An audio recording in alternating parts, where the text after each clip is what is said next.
Hello.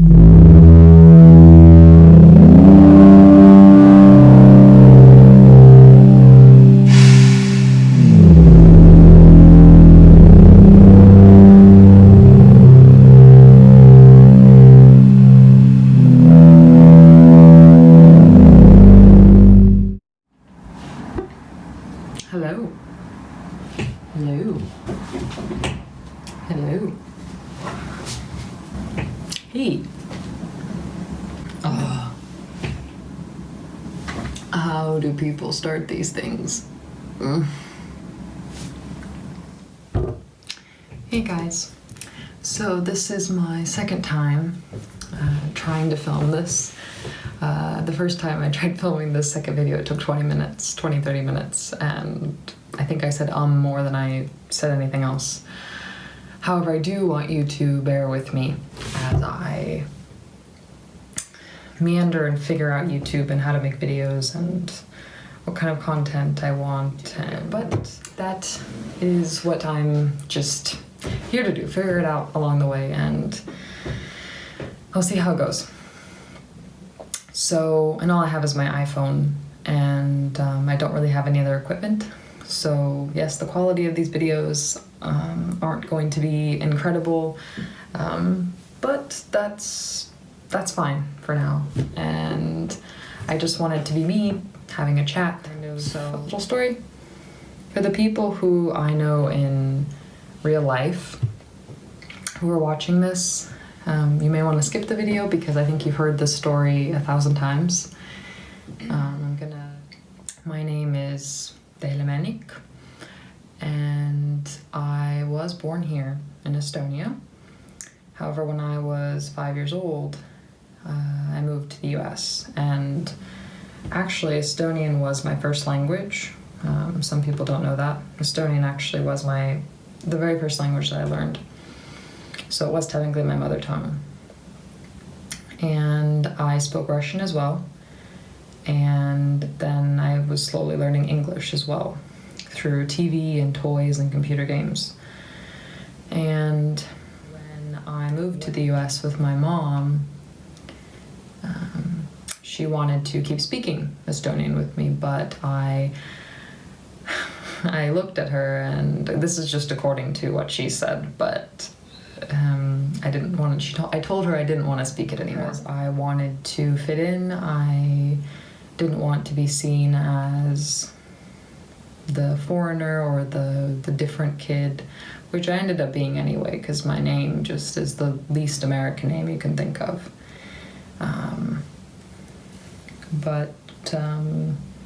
So because of that, my mom started speaking English with me only. And slowly over time, the more English I spoke, Estonian and Russian both dissipated, and I forgot it completely.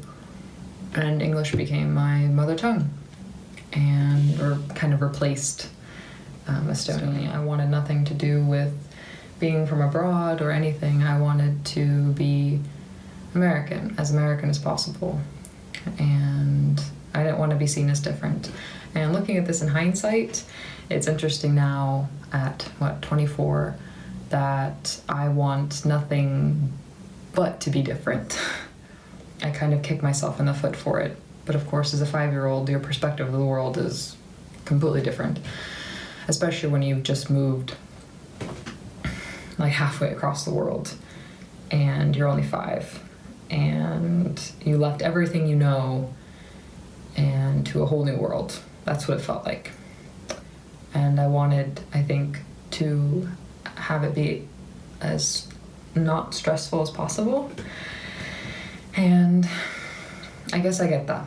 I get it. Now, it's hard for me to understand it now because it's something I regret, but I have to put myself in my 5-year-old shoes. Be as seen as like the foreigner or someone with an accent. I didn't want an accent.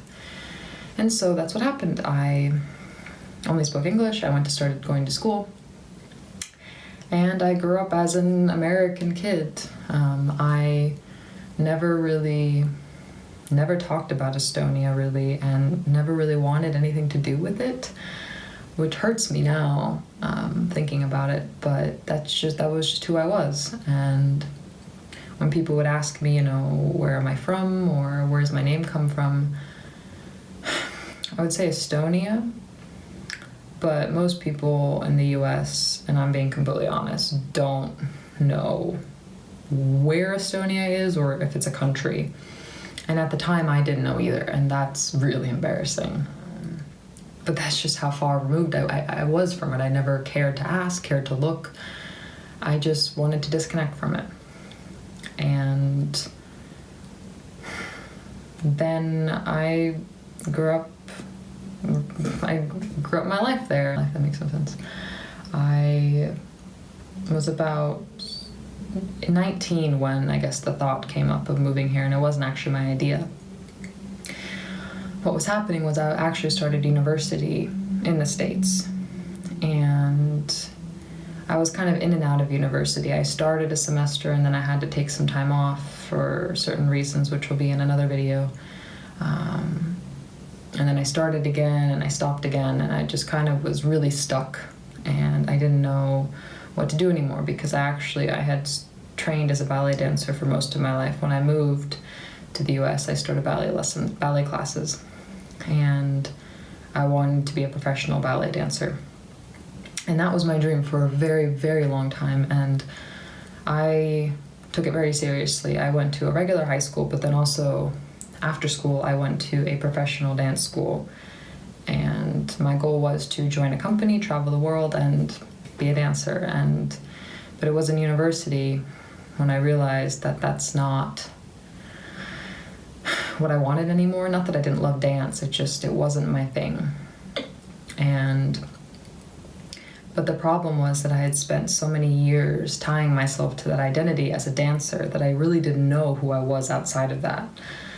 And so it was terrifying, and I felt really lost. I was like, I don't know what do I do with my life? This had been my dream for years and years and years, since I was 5. And here I am now as an 18, 19-year-old, and I don't know what to do. I almost felt ashamed for leaving that behind, but I just realized it wasn't for me. And so I was really frustrated with university, and as many people know, university in the United States is insanely expensive, and that's an understatement.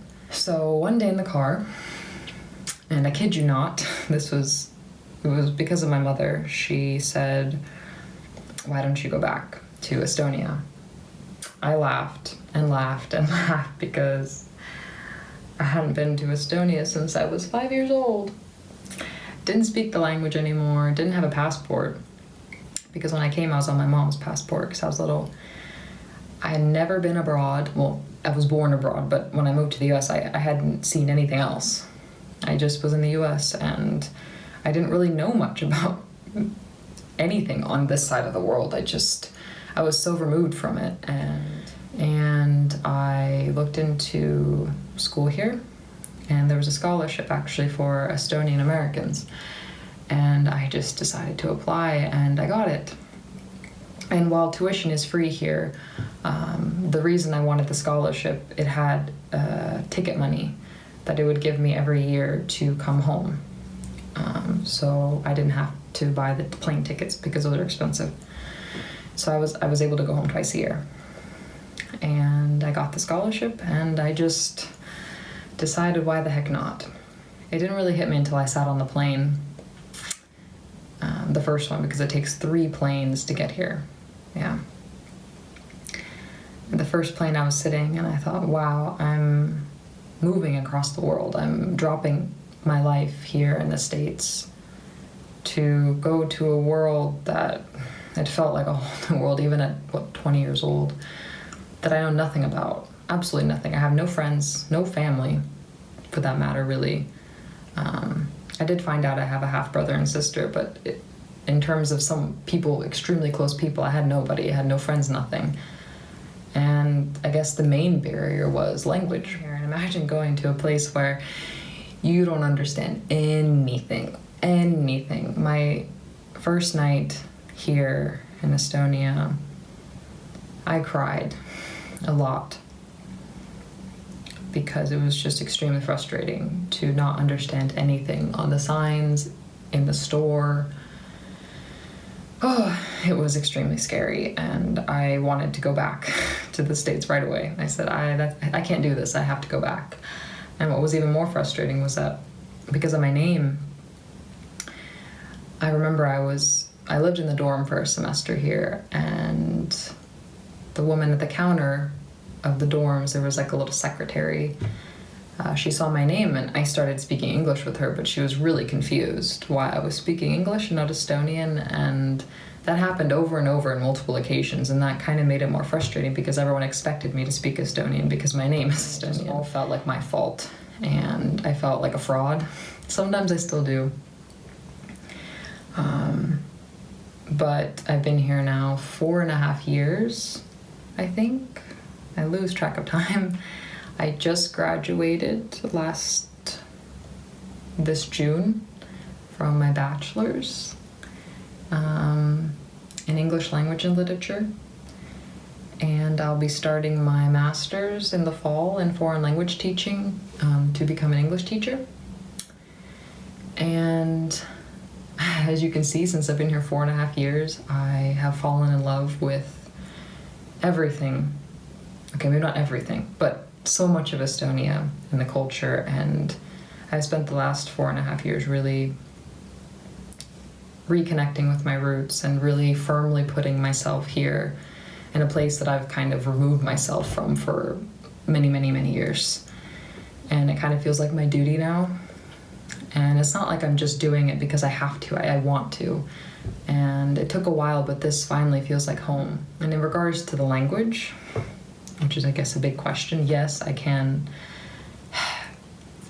Sometimes I don't know whether to say I'm fluent or not. I'm definitely not fluent, but I do have a job here in a cafe, and I do use Estonian there.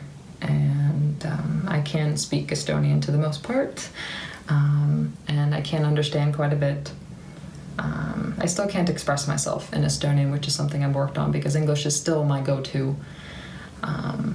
But I don't feel lost anymore going to the store or going out. I know what things mean, and I have people around me who native speakers, and they always help me out. And while I did study English language and literature, a lot of my classes were still in Estonian. And that was a struggle. Before I even started my bachelor's, I had to take a whole year of Estonian before I could even get accepted into the university. And Estonian is one of the hardest languages for English speakers to learn. There's absolutely no similarity between Estonian and English. It's changed so much since living in the States and living here.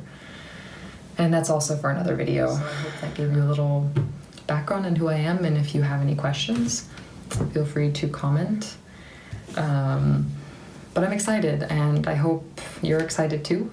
And bear with me again for the millionth time, please bear with me.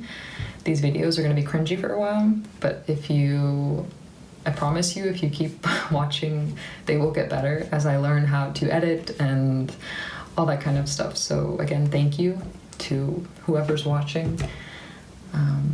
Thank you, and I'll see you in the next video. Bye.